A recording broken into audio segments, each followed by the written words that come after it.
We just rolled into Balladonia, first of many roadhouses on the Nullarbor, and they were basically out of rooms, so we've had to sleep in a donga.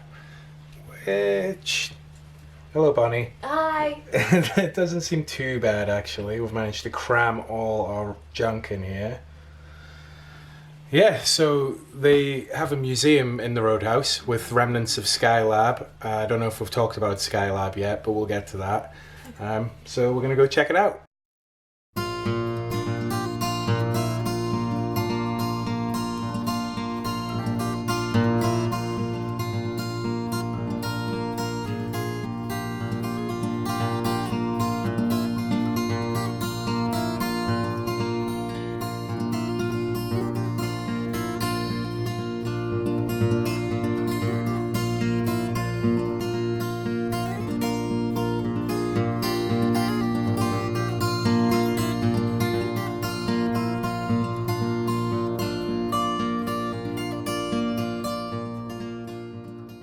Amongst the many things you can do on the Nullarbor, there's also the Nullarbor Links, which is, I don't know, I guess like the longest golf course ever. There's one hole in every town for a total of 18 holes over 18 towns, something like 1,200 kilometers. And Bonnie has decided she wants to play every hole, having never played golf in her life, and only owning one club and one ball.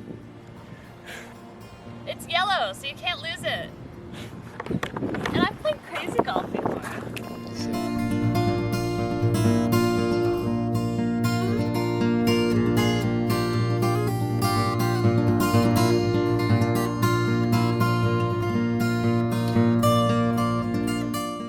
Okay, so we checked out the museum.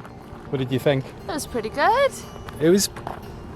We've seen a lot of Pioneer museums so far. It was basically that same sort of thing, but they had a big fake bit of Skylab. That was all right.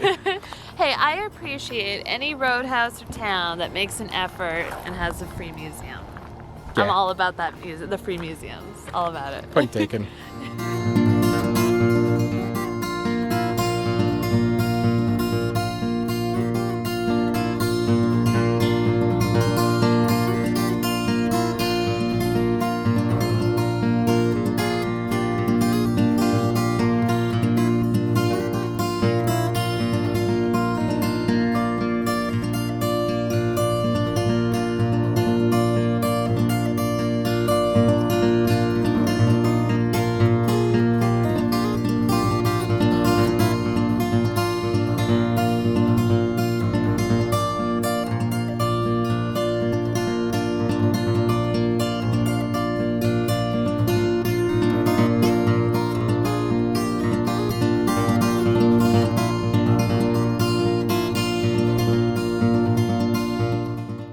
So we left Balladonia this morning after kind of a disappointing stay. Yeah.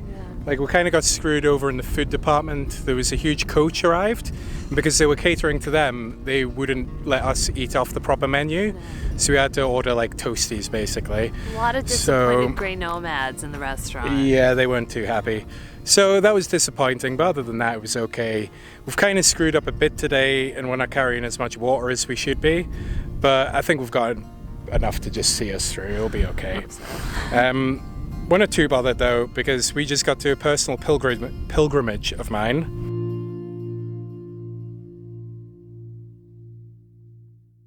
So despite the day not starting as well as it could, we're pretty excited.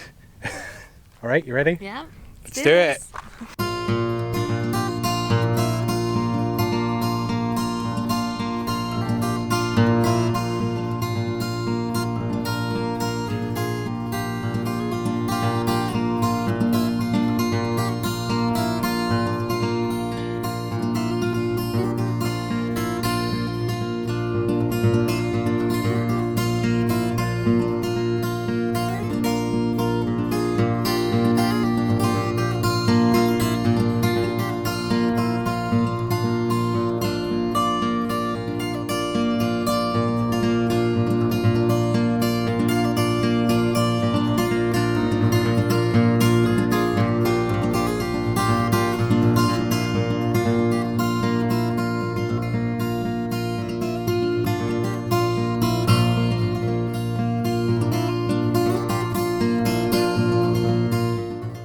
So we set off today with the intention of cycling Australia's longest straight road in one go, but it didn't happen. We set off way too late, we had a headwind, and to be honest, we just weren't really feeling it. So we've pulled off the road to make camp, and we've happened upon this spot that seems like a lot of other people camping. So we've got a fire going, Bonnie's just making some dinner over there, she's got the tent set up. Yeah, I guess we'll have round 2 tomorrow. Alright, breakfast this morning consisted of a half-eaten bag of nuts and a bar of chocolate. But I'm feeling ready. Longest road in Australia, take 2.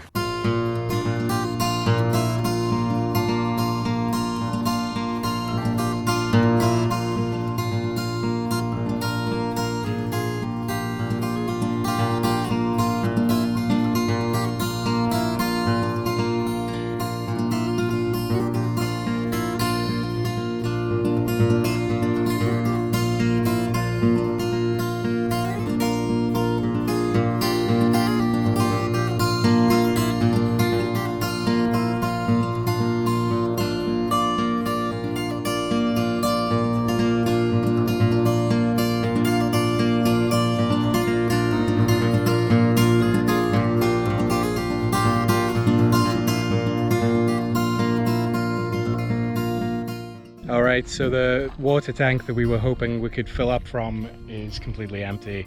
I don't know if it's just because people have needed to use it or if it's been vandalized. The place is in a pretty sorry state, so I guess we're pushing on.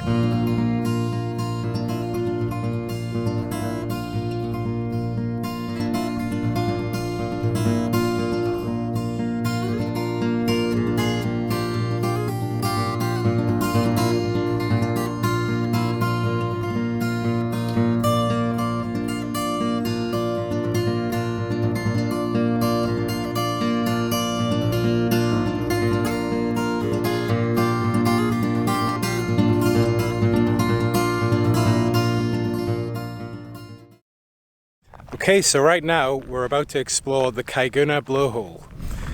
It's called the Blowhole because of gusts of wind that rush out of it. Apparently it's caused because of the air pressure in the cave trying to equalize with the air pressure on the surface.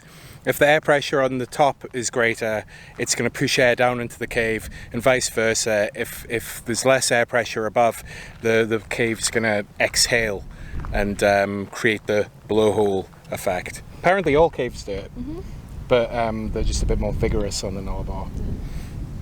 You got anything to say?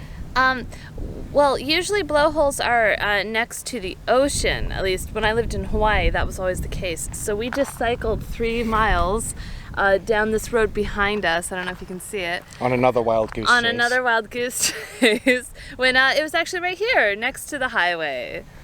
All right, should we have a look? Yeah.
We're just setting up camp. We found a place to wild camp, like in between Caiguna and Cocklebiddy. The idea was to get near to Cocklebiddy today, but it's just been way too windy. We thought we were going to have a tailwind all the way across the Nullarbor, but no chance. It's been ridiculous. Like, I never would have expected a wind like this. But it's all good. Like, we're just taking our time, We're seeing all the sights along the way. We saw the blowhole earlier on, which, I mean, it was cool, but within 10 seconds of getting there, we were inundated with guys in caravans, tourists. You know, it was really busy, kind of uncomfortable. This is more our kind of style, you know, camping out in the bush. Yeah, so hopefully tomorrow we'll get to Cocklebiddy. We want to go to the Cocklebiddy cave. There's another cave nearby we want to check out. And then eventually we want to get to the Air Bird Observatory, which is it's something like the most remote bird observatory in the world, or in Australia, whatever, I don't know. We did hear rumours that it's been closed down. So we're going to need to do some research, or maybe just even show up and yeah, see if anyone's there. But yeah, I guess this is home for tonight. I'm going to have to get the fire going soon because these flies are driving me crazy. All right. Seriously, these flies are ridiculous. Unbelievable.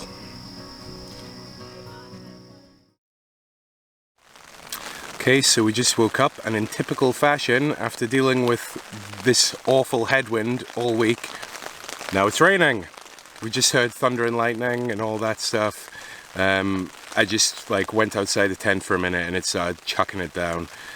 So we've had to just hide in here for now. Actually, it's probably worth mentioning that it only rains, what? 3 times a year. 3 times a year on the Nullarbor, and we've managed to pick the exact time of year when that's going to happen. Okay, so we finally broke camp maybe half an hour ago. Been cycling in the wind and the rain.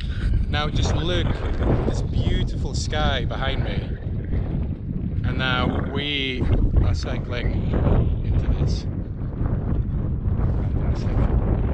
So after a morning spent cycling in the pouring rain, we've decided we're just gonna have to stay in a roadhouse today. I mean, take a look at this.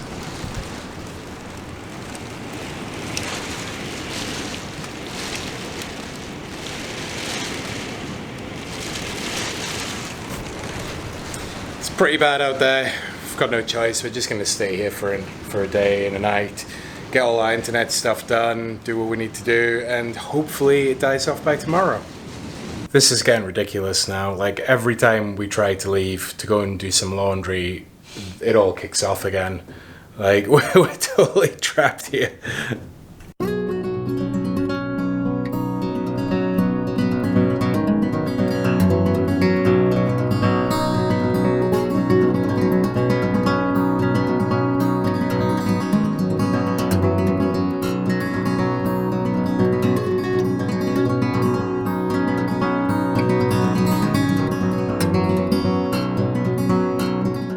We saw a rare break in the weather today, so we decided to go and explore the Cocklebiddy Roadhouse. This is a really unique roadhouse. It's in the middle of nowhere, it's extremely remote, and it feels like the old Australia, so we're really happy to be here. And one of the most unique features of this place is that behind the main building is an enclosure where there are 2 rescued wedge-tailed eagles, Sam and Bruce. And they're absolutely beautiful creatures. What happened was both of them were unfortunately hit by a truck on the air highway that goes right past this roadhouse, and they were rescued by employees here. Now, unfortunately, Sam, who's the female eagle, she's blind in one eye, and Bruce has a wing injury, so he can't fly very well. And both of those injuries prevented the eagles from being able to be released back into the wild. But they're really well taken care of here. There's actually a bird sanctuary nearby, so they get all the love and care that they need. And it's really nice to see that. In fact, there are a lot of birds around here. There are a bunch of parakeets. There are wild chickens running around, and they love the people. They're really cute too. I picked one up earlier. And he was totally okay with it, I swear. There's also a Nullarbor Links golf hole here. It's called the Eagle's Nest, which is very fitting. And then behind that, behind the golf course, there is a pink pond. I want to say pink lake, but it's quite small. There is a pink pond. And apparently pink lakes are extremely common here in southern Australia, and they are caused by a pink algae. It's a rare algae, and it just makes the water pink. I'm really glad we got to see that because We had a couple opportunities to see pink lakes when we were in Western Australia, but we just didn't have the time. We're just relaxing in the room today. We decided to take a nice chill day off from cycling. We did some laundry earlier, which, trust me, we really needed to do. You can probably see some of David's pants hanging up there underneath the heater. And yeah, we're gonna go to dinner and just enjoy our time in this lovely room that doesn't have beetles or bugs or dust everywhere like our campsite last night.